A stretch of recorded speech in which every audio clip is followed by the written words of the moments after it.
Breaking news పెళ్లి ఊరేగింపులో విషాదం చోటు చేసుకుంది. డీజే వాహనం కింద పడి పెళ్లికొడుకు తండ్రి మృతి చెందారు. ఘటన శ్రీ సత్యసాయి జిల్లా కనకానపల్లి మండలంలో జరిగింది. పెనుగొండ మండలం గుట్టూరుకు చెందిన యువతికి చింతమేకల శివానంద్తో నిన్న ఉదయం వివాహం జరిగింది.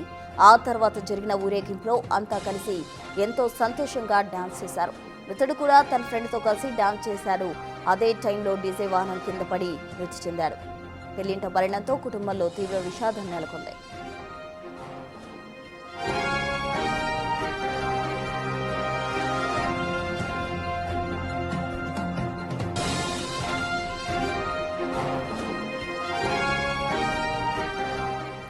పెళ్లి ఊరేగింపులో విషాదం చోటు చేసుకుంది. డీజే వాహనం కింద పడి పెళ్లి కొడుకు తండ్రి మృతి చెందిన ఘటన చోటు చేసుకుంది. అయితే తండ్రి మృతి చెందడంతో అక్కడ విషాద ఛాయలు అలుముకున్నాయని చెప్పుకోవాలి. ఈ ఘటన శ్రీ సత్యసాయి జిల్లా కనకానపల్లి మండలంలో జరిగింది. పెనుగొండ మండలం గుట్టూరుకు చెందిన యువతికి చింతమేకల శివానందతో నిన్న ఉదయం వివాహం జరిగింది. ఆ తర్వాత జరిగిన ఊరేగింపులో అంతా కలిసి ఎంతో సంతోషంగా డాన్స్ చేస్తూ ఉన్నారు. మృతుడు కూడా తన ఫ్రెండ్తో కలిసి డాన్స్ చేశాడు. అదే టైంలో డీజే వాహనం కింద పడి అతడు మృతి చెందడం జరిగింది. పెళ్లింట మరణంతో కుటుంబంలో తీవ్ర విషాదం నెలకొంది.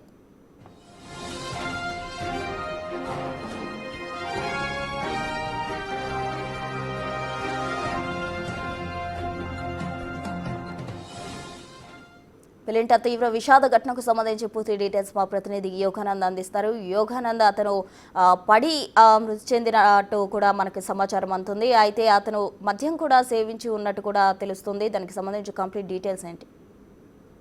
వాస్తవానికి నిన్న సాయంత్రం అయితే పెళ్లి ఎంతో ఆనందంగా పెళ్లి ఊరేగింపులో డాన్స్ చేస్తూ ఉన్న పెళ్లి కొడుకు తండ్రి తిరుమలయ్య చింతమేకల తిరుమలయ్య అనే వరుడు తండ్రి నిన్న అకస్మాత్తుగా చనిపోవడం తీవ్ర విషాదం చెప్పొచ్చు. నిన్న సాయంత్రం వరకు కూడా ఎంతో ఆనందంగా మనం చూస్తున్న విజువల్స్ లో కూడా ఎంతో ఆనందంగా డాన్స్ వేస్తూ అంగరంగ వైభవంగా పెళ్లి కాబట్టి మద్యం రాగు ఉంటుంది. ఆ టైంలో ఆ డాన్స్ వేస్తూ కూడా ఆనందంగా ఉన్న సమయంలో మృత్యువు డీజే వ్యాన్ రూపంలో వచ్చింది. డీజే డ్రైవర్ కొత్త వ్యక్తి కావడం, ఆ వ్యక్తికి సరైన అనుభవం లేకపోవడంతో, డీజే వ్యాన్ తోలడంలో అనుభవం లేకపోవడంతో ఒకసారి కూడా ఆ వ్యక్తి ఇరువురికి ఢీకొన్నాడు. అందులో తిరుమల అయితే పెళ్లి కొడుకు తండ్రి అక్కడెక్కడ చనిపోవడం, ఆ తర్వాత ఆదేప్ అనే బంధువు కూడా తీవ్రంగా గాయపడ్డారు. ఆదేప్ అనే ప్రస్తుతము కిమ్స్ సవీర్ హాస్పిటల్లో చికిత్స అందిస్తున్నారు. అదే విధంగా నిన్న అయితే ఉదయం అంగరంగ వైభవంగా కూడా ఈ వివాహం జరిగింది. పెళ్లికి కూడా అనేక మంది ప్రముఖులు కూడా హాజరయ్యారు. దీంతో ఇక్కడ సాయంత్రం పెద్ద ఎత్తున ఊరేగింపు కార్యక్రమం పెట్టుకుని డీజే కూడా పెట్టుకుని ఆ డీజే వ్యాన్ కింద పడి చనిపోవడం చూస్తే పెళ్లి తీవ్ర విషాదంగా మనం చెప్పొచ్చు. Right Yoganand, thank you.